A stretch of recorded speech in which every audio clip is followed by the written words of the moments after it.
I'm going to make a quick video reviewing how to interpret definite integral in terms of area.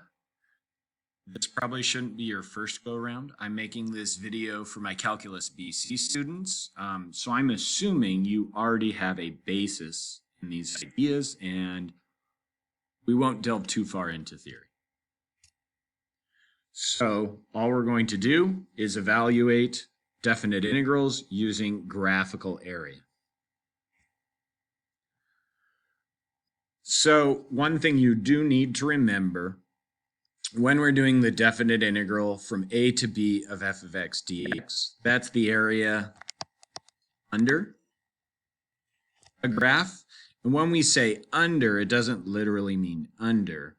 Under in this case means from the curve up to the x-axis. So definite integrals are created using infinitely many small rectangles. If we're reading from left to right, each of these rectangles underneath the x-axis has a positive width and a negative height. So when you see areas below the x-axis, we count those as negative area, which sounds sort of weird, but we're not really doing geometric area. If we have a rectangle above the x-axis, read from left to right, that's a positive width and a positive height. We count that as a positive area. So a bunch of positive areas added together will be a big positive area. A bunch of negative areas added together will be a bunch of negative areas. Okay, so what's this look like in practice? The definite integral from 0 to 1 of f of x dx is going to be, first we need to recognize what's going on here. Okay. And so that's just the area of a triangle in between 0 and 1. So that's a width of 1, a height of 2, and I'm assuming we can do that area of a triangle in our head. 1/2 base times height. This is an area of 1. Well, I should probably change colors here. So what about the definite integral from 0 to 2 of f of x dx? That's the area under f in between 0 and 2. Again, we're going to use a triangle to evaluate this area. That's a triangle with a width of 2 and a height of 2. 1/2 base times height.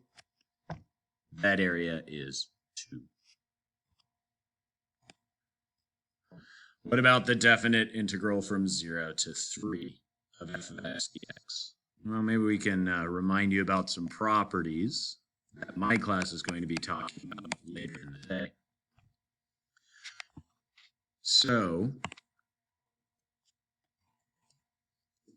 well, the definite integral from 0 to 3 of f of x dx should be less than that yellow 2 area, the definite integral from 0 to 2 of f of x dx. In fact,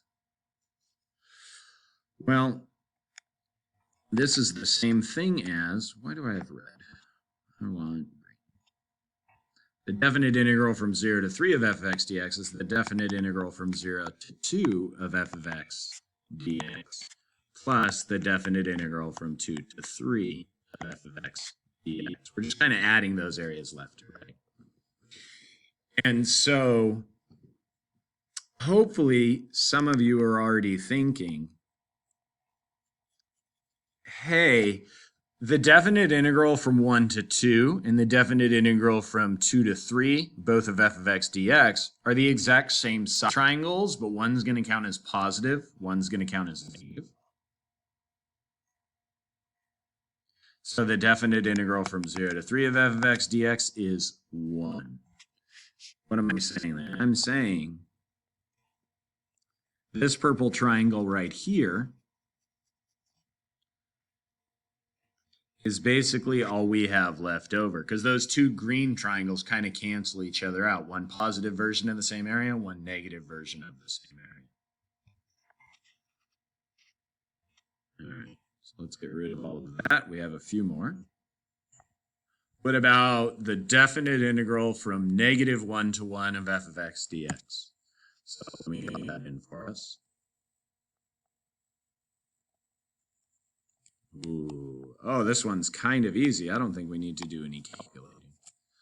All right, so we have one triangle above the x-axis, one triangle below the x-axis, meaning part of that area is positive, part of that total area is negative. Ooh, I shouldn't say total area.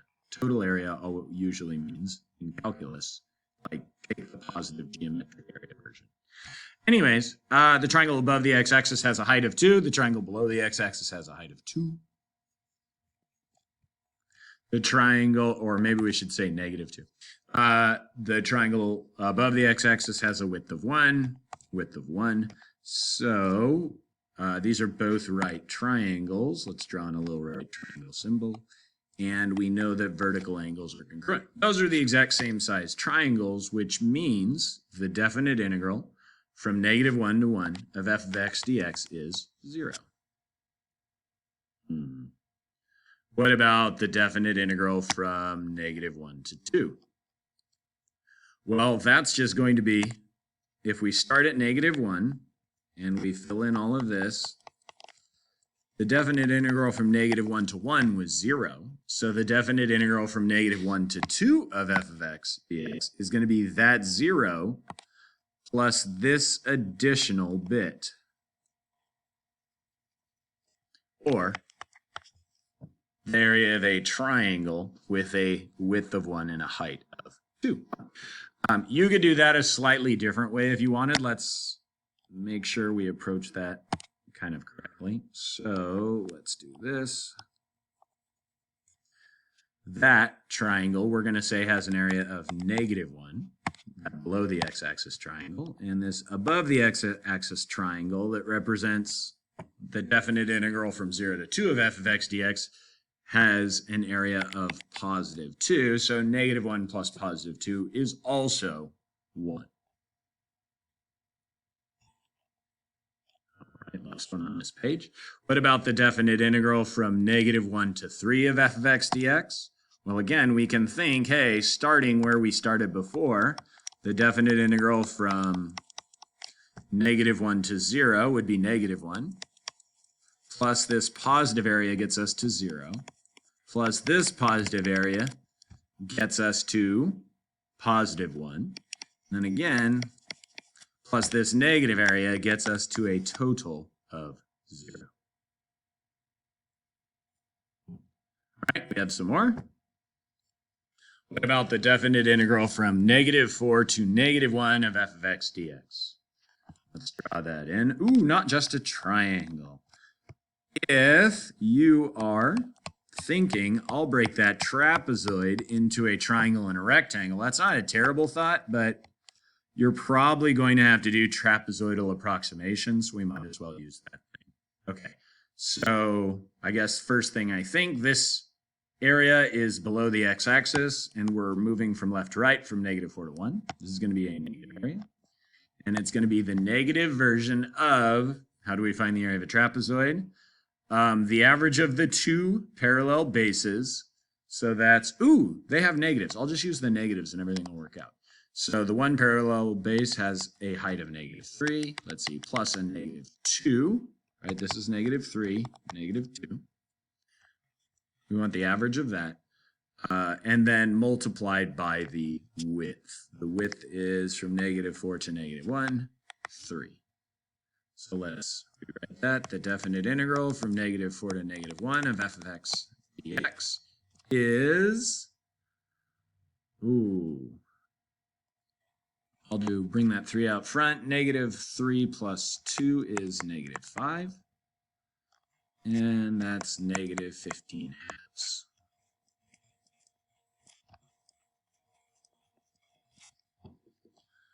Does that seem about right? A little more than 8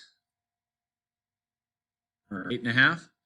That should seem correct. If we go back to your idea of a rectangle and a triangle, this would be, this rectangle would have an area of -6. Hard to read from blue on blue. This rectangle would have an area of -6, and this triangle would have an area of 1 high and 3 wide, 3 halves. Well, that doesn't seem right. 12. Oh yeah, 12 halves plus 3 halves, 15 halves. Yeah. Oh no, I'm going to have to do some erasing. But if you want to go back and see that through the magic of the internet, you can just rewind. All right. Let's just get rid of all this stuff. So what about the definite integral from -4 to 2 of f of x dx? Well, we could kind of do what we did before. So maybe we break this apart. How about the definite integral from -4 to -1 of f of x dx? Because we already know that's 15 halves. I'm sorry, -15 halves. Let's see, plus the definite integral from -1 to 2 of f of x dx. And so what are we saying here? So we already know this part. We're counting as -15 halves. And then I just need to know how much to add on. So this area, oops, some more negative, plus some more positive. Oh, I do remember. Didn't we do that before? Didn't I have that? So the definite integral from, oh, right here. -1 to 2 was 1. And that's still going to be true. So we will just add +1. And overall, -15 halves plus 2 halves is -13 halves. All right. Let's see. Let's erase all ink on this slide. That'll be quicker. Okay, what about, oh no, how the heck are we going to do the definite integral from -4 to -1 of f of x plus 2 dx? Well, let's think transformationally, and then I'll tell you what I would do in terms of what I think an easy way is. Well, if we add 2 to f, that means every single point moves up 2. So we're going to get almost the same graph, just shifted up. And hey, maybe that is easier to do the definite integral there, because we're going to have this triangle with the width of 3 and a height of -1. So -3 over 2. And then plus, let's see, this large triangle, let's do that in a different color so it's obvious. This large triangle has a width of 4 and a height of 4, so that's half of 16, or 8. So what's that? 16 halves minus 3 halves is 13 halves. Okay. So that works out. But in terms of individual rectangles, we can think of it that way as well. So, how do I say an individual rectangle? It's easier on the positive side. So an individual rectangle over here would have some height, doesn't really matter what it is. And when we add 2, we're going to get that old height plus 2.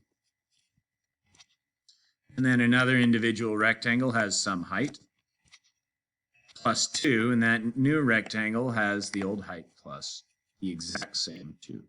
We could do that in a bunch of places. Old height. And then, so this is weird. And then we do plus 2 underneath. Right? So we kind of get that green top part left over. But what am I thinking here? If I move everything up 2, if I took each of these orange things and stacked them up, all of those rectangles would have a height of 2. And I mean, I have a ton more of them, right? There's this other rectangle with a height of 2, so I need another one.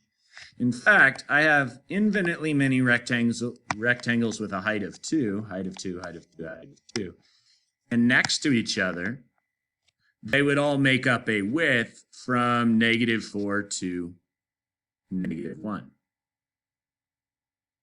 Oh, I'm just realizing I did this wrong. I was thinking that was all the way to 3. Well, but the explanation still works. Okay. You just have to realize my 13 halves was the wrong number. Anyways, so if this side goes from -4 and to -1, that's a change in width of 3, and all of these orange rectangles would have an area of 6. So what am I saying? What I'm saying is we can break this integral into 2 integrals. The definite integral from -4 to -1 of f of x dx, plus the definite integral from -4 to -1 of 2 dx. And 2 dx is exactly what we drew, a rectangle with a height of 2 and a width of 3. So that's 6 here. And the definite integral from -4 to -1, we already found out what that was. You can make that replacement. I've erased mine, so I forgot what it was.